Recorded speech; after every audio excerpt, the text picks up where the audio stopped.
Hey guys, it's Ryan with Mama on Mission, and today I'm going to bring you our first semester update. So we have been through 2 official quarters of school, and second semester is well underway. So you're going to notice I don't have much to say about either of my boys individually. Our biggest change is going to be something that involves all of us, and I will get to that in a minute. But for Jonas, my first grader, who's kind of like a kindergartner still as far as age goes, I don't know. He is still loving math, still blowing through math, still listening in on his brother's math lessons and picking up a lot of stuff there. And I just let it happen. Like it's his, it comes easy to him. He seems to enjoy it. And we just knock that stuff out and let him roll with it. If you don't know, we use Saxon Math for both my boys. Saxon Math 1 for Jonas and Saxon Math 3 for Jude. Jonas is officially a fluent reader. I mean, of course, like he couldn't just pick up any book, but by and large, he can read very well now. And I'm really proud of him because that, I won't say it didn't come easy for him. It's not that it was ever hard. He just had very little interest for a while.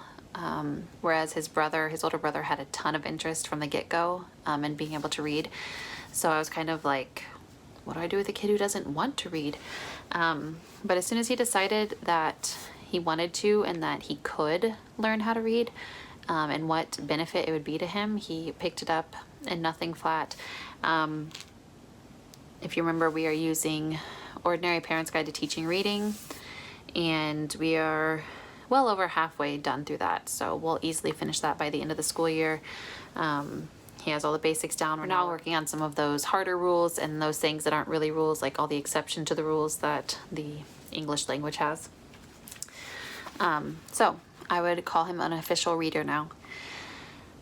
He has a great history and science memory. We use Story of the World for history. So basically I play the MP3 file, we listen to it, and if you aren't familiar with Story of the World, it's very, it's kind of written like a story. It's, more of like a, it's not a listing of facts. It's not textbook. So it's pretty easy to listen to. And I just let them listen to that and do something to keep their hands busy, and then we do the map work with it and sometimes an activity, and we call it good. So for as little effort as I put into history, he retains a lot. I will ask them review questions and he knows answers, and I'm like, were you even listening? I didn't even think you were listening. So he has a pretty good memory. Same thing for science.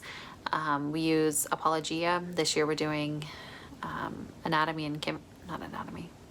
chemistry and physics. And same thing, I let the MP3 play while they do something with their hands, and then we ask questions and maybe do some experiments. They do a lot of those at their co-op, and I'll go and do review questions, and he'll answer things that I really thought that he would have no idea what I was talking about because it doesn't seem like he's listening, but apparently he is. So everything's going great for him by and large. For Jude, I'd say math and writing are still his most daunting subjects. I have kind of helped him mainstream those to where they take a little less time and they're a little less intensive, because he doesn't hate them because he doesn't know the stuff. Writing he just doesn't like because it stretches his brain. It isn't something that comes super naturally to him, but he can do it. He just doesn't really enjoy it, and he has to kind of work for it. So I've just kind of mainstreamed that process as much as I can without robbing him of a good education when it comes to writing.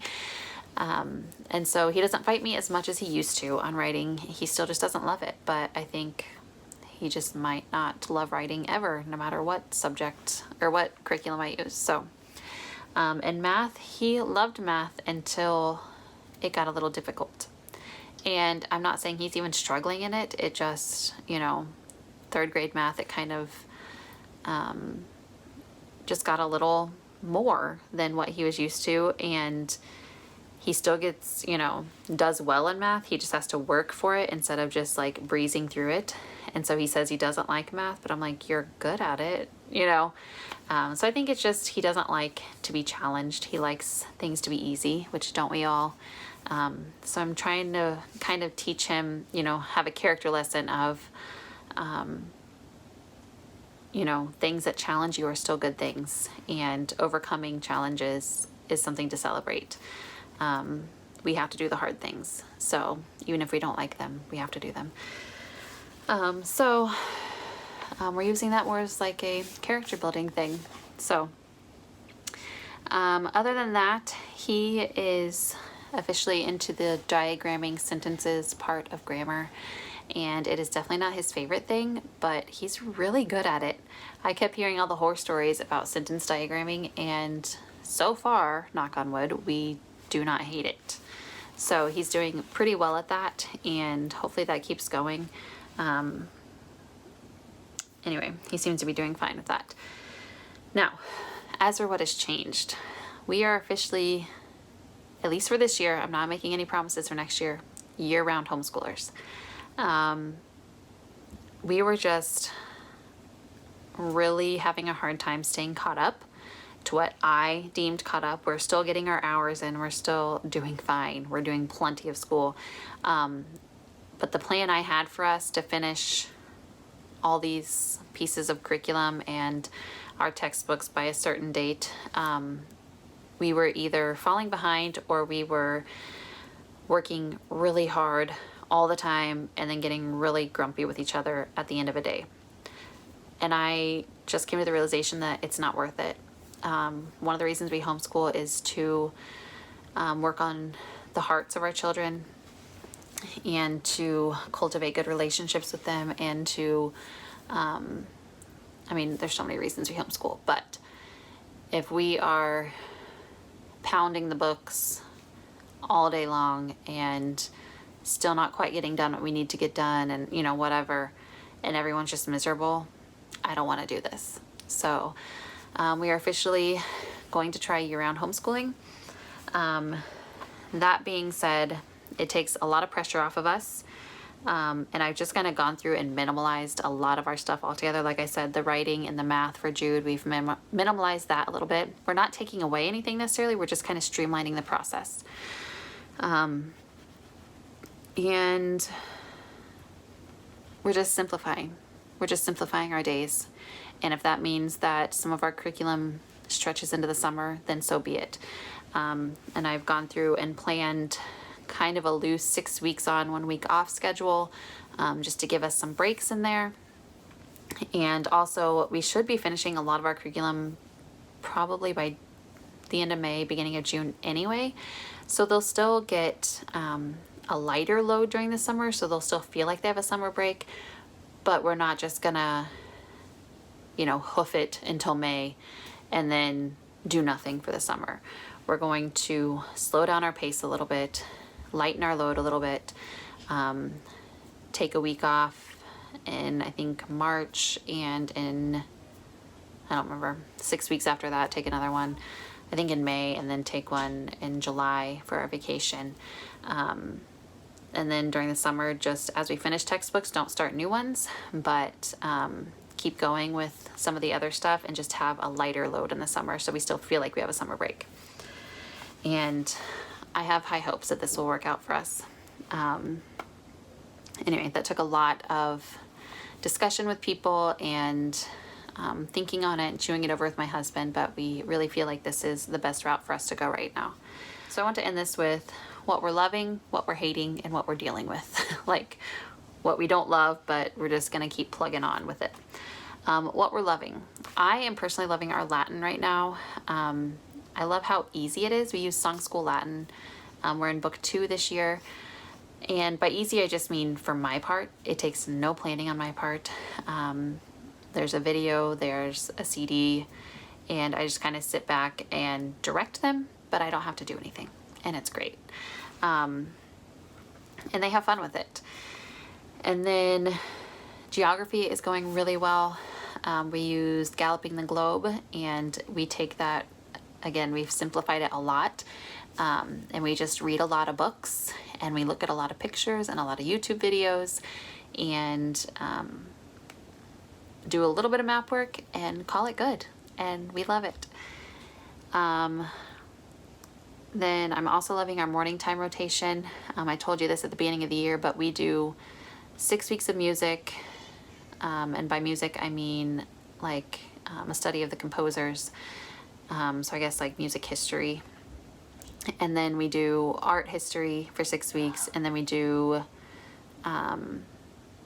nature for 6 weeks, and we kind of mix up the order because we want nature to kind of land on times when we can get outside and see things. So but I'm loving it, and again, we're keeping it very simple, but we can just kind of sit and enjoy the beauty of nature and music and art, and I don't know, we all just love that time of our day. So, and then our read aloud time, of course, is always the best. So what are we hating right now? Well, up until I decided to go year-round schooling, we were hating our schedule. We were hating you know, fighting to start school by 9 o'clock, and with all our interruptions with their baby brother and stuff, not finishing until almost 5, and everyone just being mad at the end of the day. And that's why we're changing. That's the only thing we were hating, was how much work we were trying to do in a day. So I took out some stuff that I could, no subjects, but just some extra work that we didn't really need to do, and stretched out our days, and now our days are a lot less hectic. And what are we dealing with? Right now, we're just putting up with writing with Jude. I don't think there's any curriculum that would make him like writing. He just doesn't like it. So we're just gonna keep doing it. And we're kind of just dealing with our health right now. We use Horizons Health. I loved their kindergarten, 1st, and 2nd grade health curriculum. I don't like the 3rd one as much. And I don't know if it's because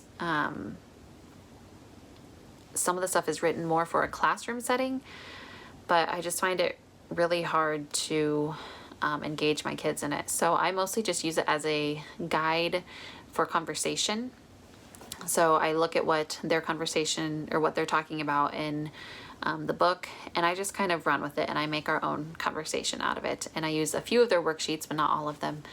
And so next year we probably won't do health. If we do it at all, it probably won't be Horizons, but anyway, we just are dealing with it for now and tweaking it to make it to our liking.